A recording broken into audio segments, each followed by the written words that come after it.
Welcome back to che531. This is part 3 of linear programming.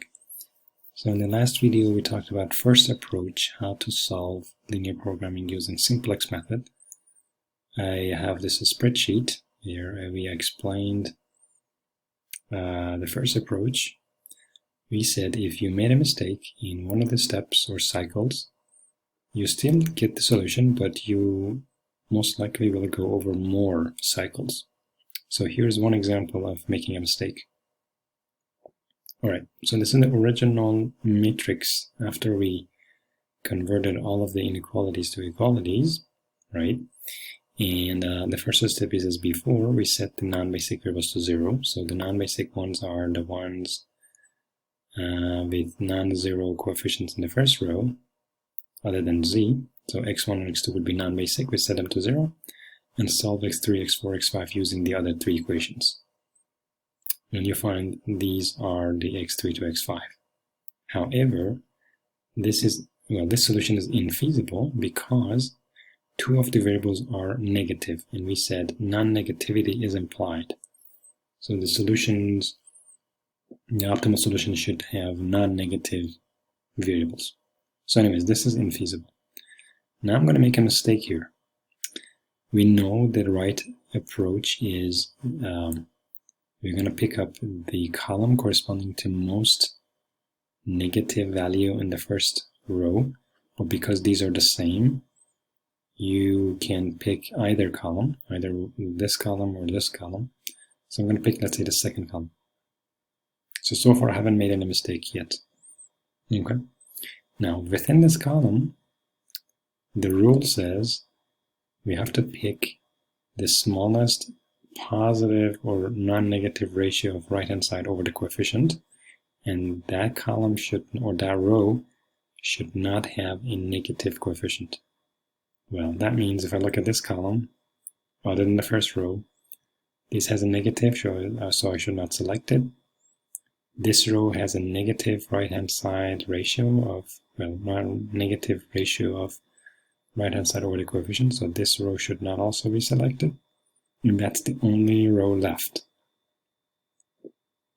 Now let's make a mistake. Let's say mistakenly, instead of pivoting on this cell or on this row, we pivot on this row. Okay? Again, this row should not be selected because the ratio of right-hand side over the coefficient is negative. This row should not be selected either because the coefficient is negative, and that's the only row that should be selected. But let's say I make a mistake and pick this row instead of that row. So I highlight it as yellow here. Okay, so from this point on, let's follow the rules and make all the elements along this column 0 by row operation of this row and other rows. Let's say I do that, and I get this matrix. And then go ahead and set the non-basic variables to 0. I have only one non-basic. This is x1, so I set them to 0. Oh, by the way, 2. x1 and x5.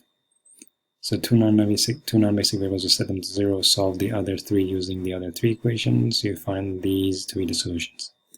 This is still infeasible because we have two negative values. All right, fine. Then the next cycle will be, we look at the first row and pick up the most negative value, which is -6. So I'm going to pick this column. And within this column, I pick the smallest positive ratio of right-hand side over the coefficient. And to do so, I look at the right-hand side ratios. So right-hand side, well, this is negative, this is gone. Well, this row is not selected. This row is not selected because the coefficients are negative. That's the only row left, and the coefficient for the right-hand side over the coefficient is positive, fortunately. So I'm going to pick that row, which is this guy. Then I divide by 5 to make it 1. It's easier to deal with. So divide through this by 5, you get this row, and then you use row operations to make any other elements along this column 0. So you see that there's 0 here, 0 here, and 0 there. All right, fine. Then you set the non-basic variables to 0. Non-basic ones will be x4, 5, and that's it. So x4, and x5 are 0. The other 3 you can solve from the other 3 equations down here, and these are x1 to x3. Well, this is feasible because all of the coefficient, or all of the solutions x1 through x5 are positive, so this is good, that's feasible. However, well, and then you can go ahead and actually solve for z because you have all the x1 to x5. From the first equation, you can solve for z, right? Now, this z is not going to be optimal, though, because we still have a negative coefficient in the first row. Although it's feasible, but it's not optimal. Feasible means it's one of the corners. Optimal means the optimal solution, which is one of the corners actually is the optimal solution. So this one is one of the corners of the polygon, but it's not the optimal corner. Okay, what should we do next? Well, we have to get rid of this negative sign, which means now we have to go and select this column and do pivoting again.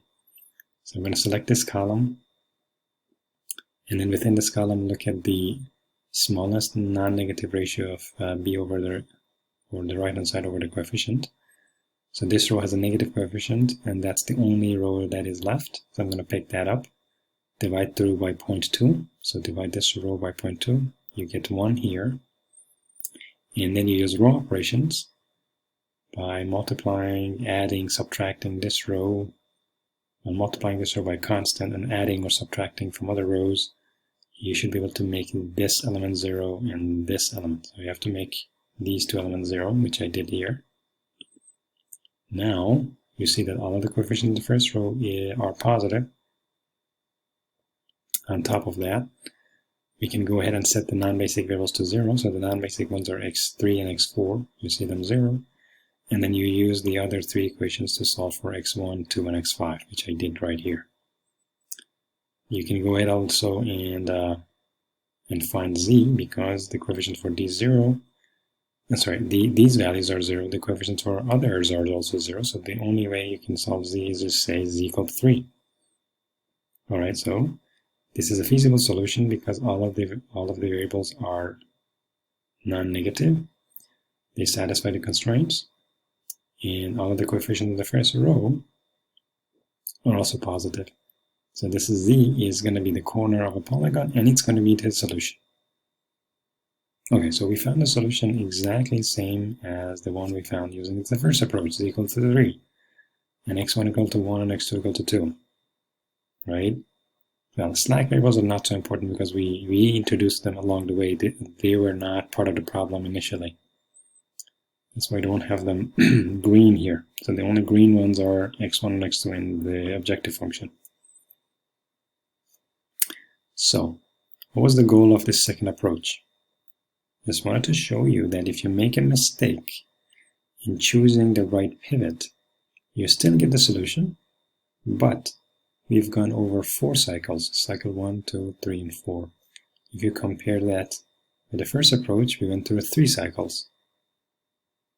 So, conclusion is, if you do not follow the rule and make mistakes, you still get the solution, but you go over more cycles. Okay, so that's about how we can solve linear programming using Simplex Method. Now I'm going to move on to the lecture notes and show you one example that you may have actually infinite solutions, or maybe even no solutions. So let's look at this problem. I want to maximize x1 plus x2 subject to these constraints. Now, this is a two-dimensional problem because I only have x1 and x2, so I can show them on a 2D plane. So if I do that, so here's x1, here's x2, and I draw the lines and basically define the feasible region. So this hatched area is the feasible region. Okay. So the first corner that we find using Simplex Method. So actually, I have the table for Simplex Method down here, and I want to show you a few things in this table. One is, in the first cycle, we set the non-basic variables to 0, and we find we find that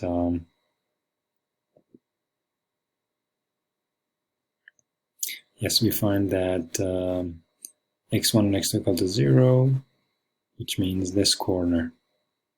Well, this corner actually it's outside of the polygon. You see that why it's infeasible. The second cycle actually gives us another solution, which is x1 is 0 and x2 is 2. So x1 is 0 and x2 is 2. It's right here.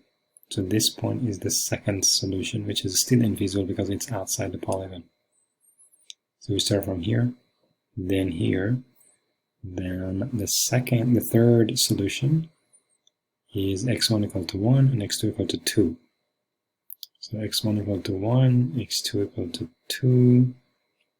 It's this point. So this is the solution. You see it's one of the corners. So this shows how the basically simplex method start from one point in the, let's say, in the hyperdimensional plane, or in this case in two-dimensional plane, and over the cycles actually gets to one of the corners, or basically the right corner. Now I'd like to show you one example that actually well, this is just one solution and that's the only solution, but you may find examples or problems that you may not find even a solution at all.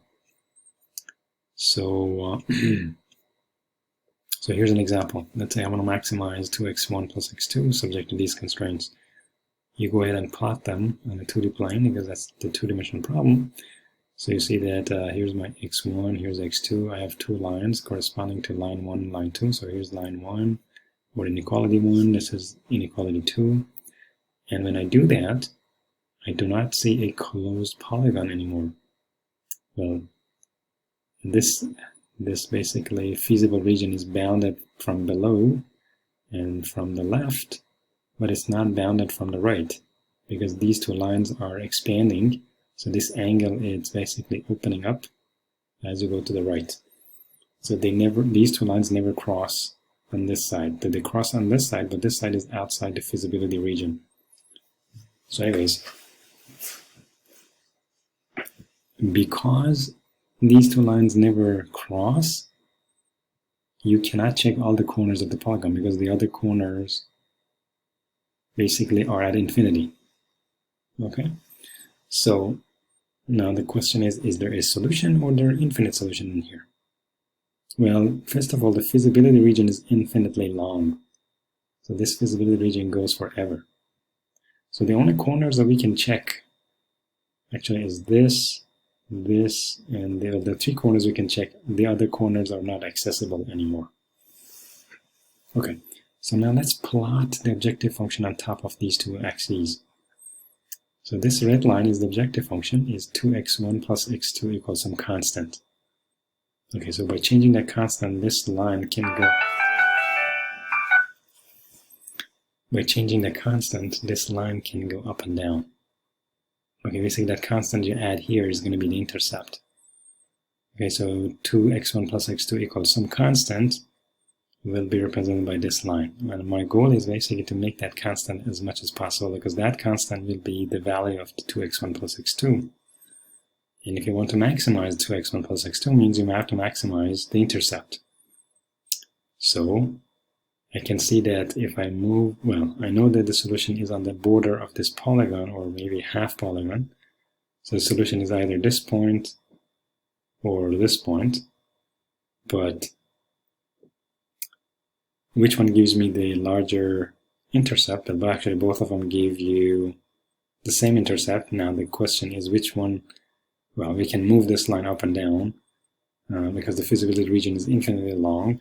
So I can see that if I move this to the right, my intercept along the y-axis, along the x2 axis is going to go up as well, because this line goes up, the intercept goes up.